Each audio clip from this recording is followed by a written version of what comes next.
What's going on, fellas? Sorry for no video yesterday. I try to aim for about one video a day, though I've got things that probably take priority over the videos. So some days it might be two, some days it might be zero. Long as we average out towards one, I feel like I'm outputting the level I would like to output. I prefer these less edited videos on a little bit more frequent basis rather than, let's say, more heavily edited videos on a less frequent basis. That's just my personal preference in terms of how I enjoy doing them. And so got pretty sick yesterday. Thankfully, yesterday was my rest day. Tailored back my rest day cardio to literally like the slowest I could walk without just getting insanely bored on the treadmill for about 45 minutes. Didn't want to tax myself cardiovascularly all that much. Focus on recovering so I could come in okay today. Unfortunately, I woke up still feeling kind of sick, but we're gonna try to get her done. But I do have some fun updates before we get into bench pressing today. Behind me, the fourth one down, it's finally here. The deadlift bar benching saga is finally over. The power bar is here. I get to bench on the power bar. God bless. Let's see. Other than that, updates. Built this thing over here.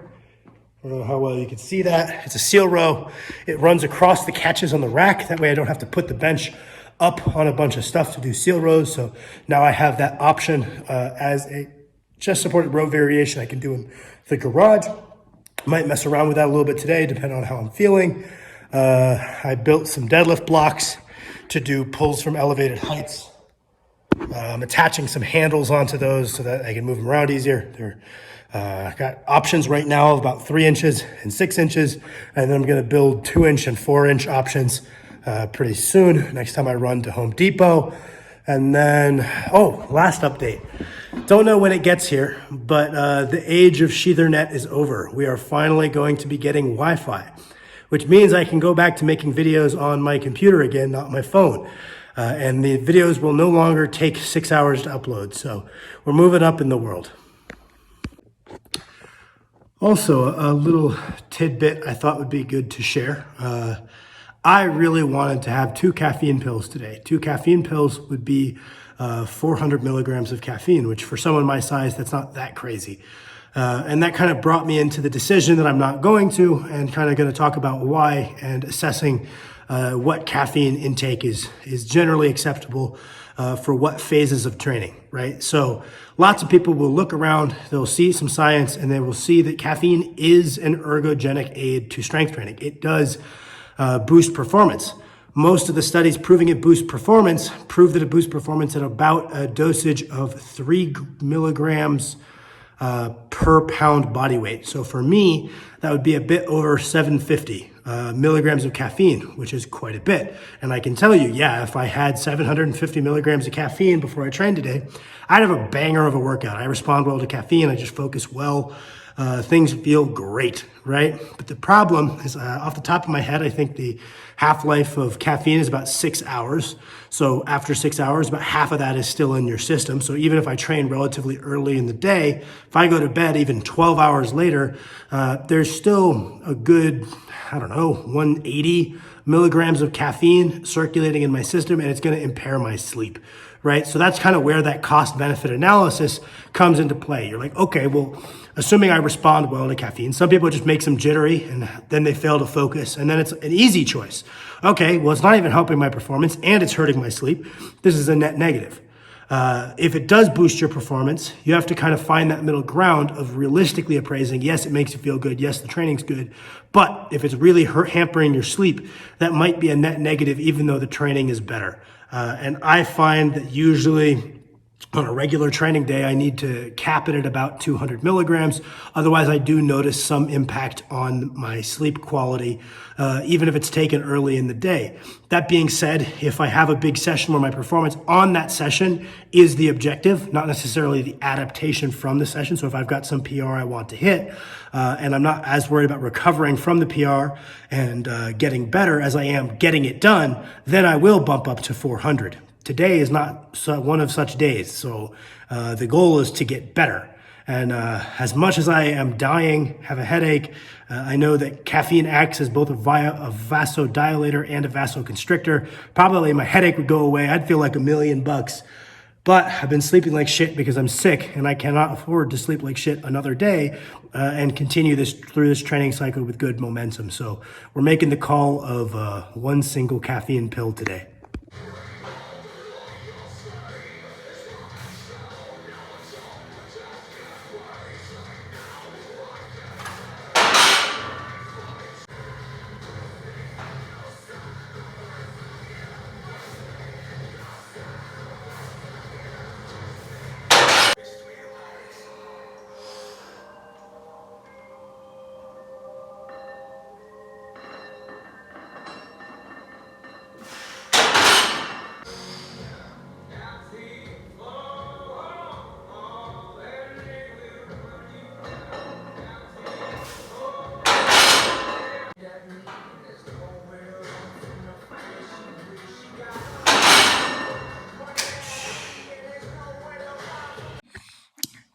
Damn, it feels good to be back on a power bar.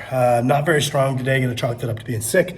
We're gonna see. I came into the session with the goal of 200 kilograms for 5, so 440 for 5 as my top set on the bench. A set I've done a couple of other times before, but that was what I had in mind.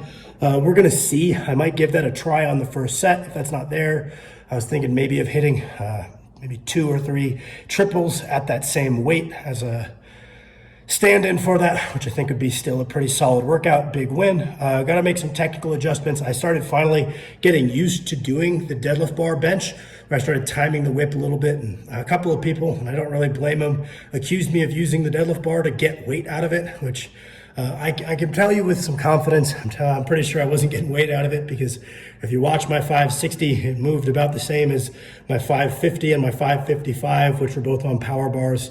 And I was a good bit stronger. So I don't really think I was getting weight out of it. That being said, I definitely acclimated my technique to it, so it was not ruining my sets as much as a lot of people might assume. Now I just have to acclimate back, and that's pretty much to be expected. Nothing weird there, but goddamn, it feels much better in the hands when it's not wobbling on me.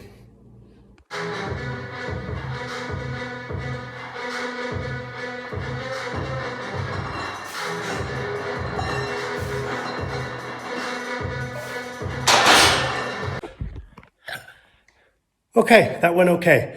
I hit 440 for a set of 4 at what I would call an RPE 9. I think a lot of people would watch that and maybe lean towards an 8.5, but I know when my positioning starts to go, I'm pretty close to done. I got one tough rep in me at that point. So I'd say RPE 9. I decided I'd be gracious and rack it at that 4 and take my win. I'm going to move on to some relatively easy back downs. Then we're going to get into some overhead press against bands. Pretty happy with that. Yeah, I'm definitely happy with that. Good comeback from last week.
Hello, friends.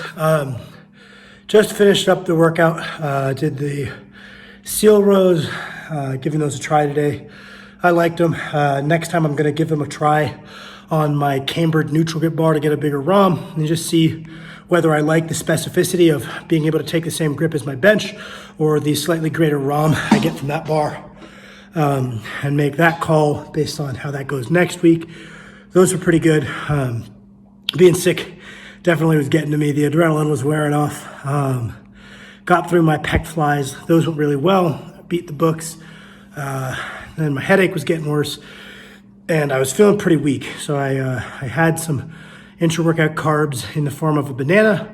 And I realized I was not going to be able to beat the last week's numbers on my tricep press downs on the lat pull down. So what I did was not using it as an excuse not to work hard, because I don't feel like tricep press downs are going to present enough systemic fatigue to slow down me getting over this cold. I'd just be bitching out if I didn't push hard on those. So I used a protocol that I've always really liked to use for triceps, which is to take a weight that I could do for about 20, put 10 minutes on the clock, and just do as many reps as I can in that 10 minutes, and then add 10 pounds the next week if that number exceeds 100. I've just kind of had success with this protocol. Lots of people might say that might be junk volume.